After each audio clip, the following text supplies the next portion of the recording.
لبيك اللهم لبيك لبيك لا شريك لك لبيك إن الحمد والنعمة لك والملك لا شريك لك. حج اسلام کا وہ رکن ہے جس میں اجتماعیت کا تصور ملتا ہے. شرعی معنوں میں بیت اللہ شریف کی زیارت کو حج کہا جاتا ہے. سورہ آل عمران میں اللہ تعالیٰ ارشاد فرماتا ہے، اور لوگوں پر اللہ کا یہ حق ہے کہ جو اللہ کے اس گھر تک پہنچنے کی استطاعت رکھتا ہو وہ اس کا حج کرے. حج 9 ہجری میں فرض کیا گیا. ہر صاحب استطاعت پر زندگی میں ایک بار حج کی ادائیگی فرض قرار دی گئی. بخاری شریف کی حدیث ہے، رسول اکرم صلی اللہ علیہ وآلہ وسلم نے فرمایا، جو شخص زاد راہ اور سواری رکھتا ہو اور پھر بھی حج نہ کرے تو اس کا اس حالت میں مرنا اور یہودی یا عیسائی ہو کر مرنا برابر ہے. او کاما کالا رسول اللہ علیہ وآلہ وسلم.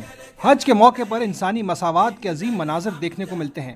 رنگ و نسل، امیر و غریب، کالے گورے، ایک جیسے لباس یعنی احرام میں دنیا کے کونے کونے سے حجاز مقدس پہنچتے ہیں. حج کی 3 اقسام ہیں: حج افراد، حج قران، حج تمتع. حج افراد میں صرف حج کا احرام باندھ کر حج کیا جاتا ہے. حج قران میں عمرے اور حج کا ایک ہی احرام باندھا جاتا ہے، جبکہ حج تمتع میں عمرے کے لیے الگ اور حج کے لیے الگ احرام باندھا جاتا ہے. پاکستانیوں کی اکثریت حج تمتع کرتی ہے، جس میں میقات یا اس سے پہلے عمرے کا احرام باندھتے اور نیت کرتے ہیں. عمرے کی ادائیگی کے بعد احرام کھول کر عام کپڑے پہن لیتے ہیں. 8 ذی الحج کو حج کی نیت کر کے دوبارہ احرام باندھتے ہیں اور حج کی ادائیگی کے بعد عام کپڑے پہن لیتے ہیں. مناسک حج کی ادائیگی کا سلسلہ 8 ذی الحج سے شروع ہوتا ہے، لیکن اس سے پہلے عازمین حج کے لیے یہ جاننا ضروری ہے کہ حج کے فرائض کیا ہیں.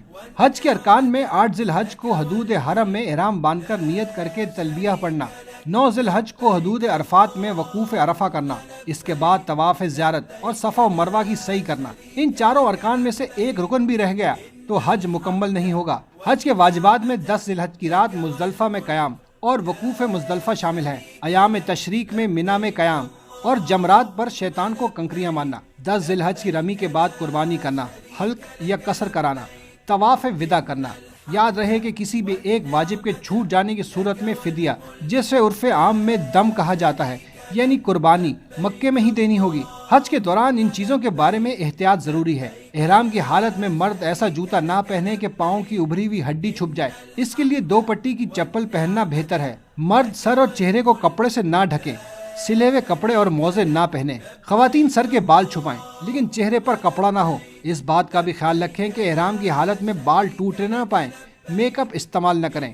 مرد و خواتین کو اس بات کا بھی خیال رکھنا چاہیے کہ احرام کی حالت میں ناخن نہ کاٹیں، خوشبو اور تیل نہ لگائیں. غیر ضروری فضول دنیاوی باتوں سے گریز کریں. عازمین حج 7 ذی الحج کی رات یا 8 ذی الحج کی صبح حج کا احرام باندھیں. اس سے پہلے جسم کی صفائی کریں، ناخن تراشیں. غسل کرنا افضل ہے. احرام باندھ کر 2 رکعت تحیۃ الاحرام ادا کریں.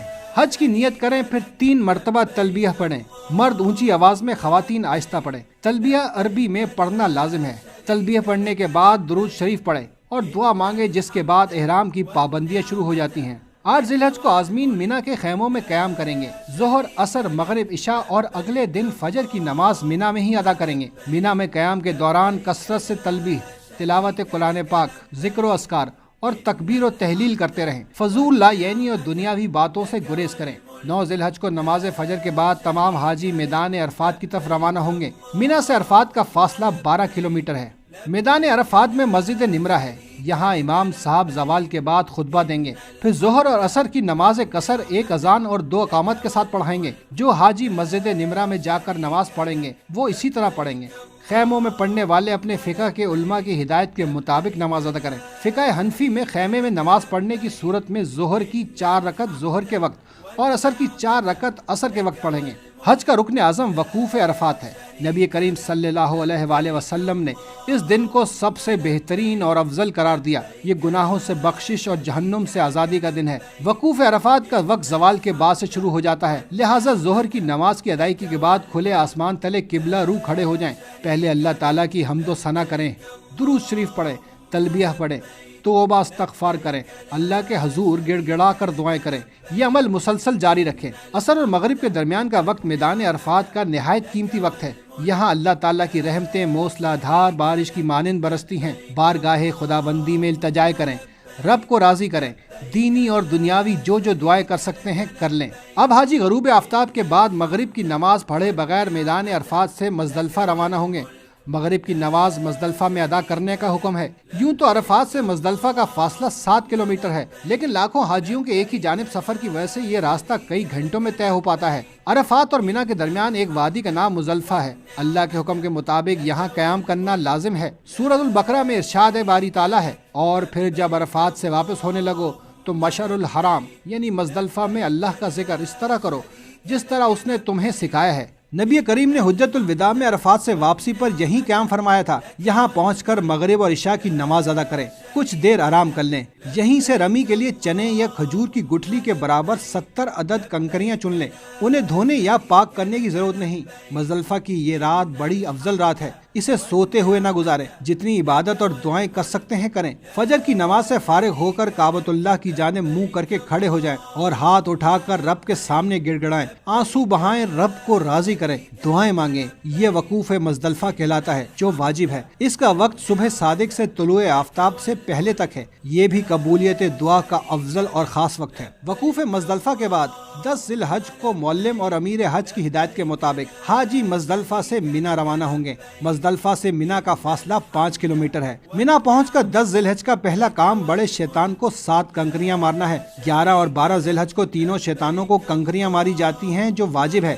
7 کنکریاں الگ کر لیں، احتیاطاً چند کنکریاں زیادہ رکھ لیں۔ جو کنکری جمرات کی دیوار سے نہیں ٹکراتی وہ ضائع ہو جاتی ہے، اس کی جگہ دوسری مارے۔ زمین پر پڑی کنکریاں نہ اٹھائیں۔ کنکری کو داہنے ہاتھ کے انگوٹھے اور شہادت کی انگلی سے پڑھیں اور بسم اللہ اللہ اکبر وللہ الحمد کہہ کر ایک ایک کر کے مارے۔ ہر بار تکبیر پڑھیں۔ اگر سب کنکریاں ایک ساتھ مار دیں تو وہ ایک ہی کنکری کہلائے گی۔ ہر شیطان کو 7 کنکریاں مارنا ضروری ہے۔ 11، 12 اور 13 ذی الحج کو ایام تشریق کہتے ہیں۔ ان 3 دنوں کی راتیں مینا میں گزارنا واجب ہے۔ عموماً حاجی 12 ذی الحج کو غروب آفتاب سے پہلے رمی کے بعد مینا سے روانہ ہو جاتے ہیں۔ نبی اکرم صلی اللہ علیہ وآلہ وسلم نے 13 ذی الحج کی رات بھی مینا میں قیام فرمایا تھا اور دوسرے دن رمی کر کے واپس لوٹے تھے۔ حج تمتع میں قربانی واجب ہے۔ آج کل سعودی قوانین کے مطابق قربانی کی رقم جمع کرا کر ٹوکن دے دیے جاتے ہیں جس پر قربانی کا وقت درج ہوتا ہے، لہٰذا مقررہ وقت کے 1 یا 2 گھنٹے بعد حلق یا قصر کرا لیا جائے۔ حلق یا قصر کے بعد احرام کی پابندیاں ختم ہو جاتی ہیں سوائے ازدواجی تعلقات کے۔ یہ پابندی طواف زیارت کے بعد ختم ہوگی۔ احرام اتار کر عام لباس پہن لیں، خوشبو لگا لیں۔ طواف زیارت حج کا فرض رکن ہے جس کے بغیر حج مکمل نہ ہوگا۔ اس کا افضل وقت تو 10 ذی الحج ہی ہے، لیکن 12 ذی الحج کے غروب آفتاب سے پہلے تک کرنا لازم ہے۔ طواف زیارت عام کپڑے پہن کر ہوتا ہے لیکن باوضو ہونا ضروری ہے۔ پہلے 3 چکروں میں رمل کریں گے، یعنی مرد حضرات تیز تیز دوڑیں گے۔ اس میں صفا و مروہ کی سعی بھی ہوتی ہے۔ طواف زیارت سے فارغ ہو کر واپس مینا جا کر قیام کریں۔ بلا کسی شرعی عذر مکے میں قیام درست نہیں۔ مکہ مکرمہ سے روانگی کے وقت آخری طواف وداع کہلاتا ہے۔ میقات کی حدود سے باہر رہنے والے حاجیوں کے لیے یہ طواف واجب ہے، نہ کرنے پر دم یعنی قربانی لازم ہوگی۔ یہ آخری طواف ہے، اس لیے اللہ کے گھر سے روانگی کے وقت نہایت عاجزی اور انکساری کے ساتھ سب کے لیے دعا کریں، دوبارہ بلاوے کی درخواست کریں۔ اللہ تعالیٰ کے مقدس گھر خانہ کعبہ کے دیدار سے مشرف اور حج کے مبارک فریضے سے سبکدوش ہونے کے بعد زندگی کی عظیم الشان سعادت مسجد نبوی صلی اللہ علیہ وآلہ وسلم اور سرور کائنات صلی اللہ علیہ وآلہ وسلم کے روضہ اقدس کی زیارت ہے۔ یہ ویڈیو کیسی لگی ضرور آگاہ کریں۔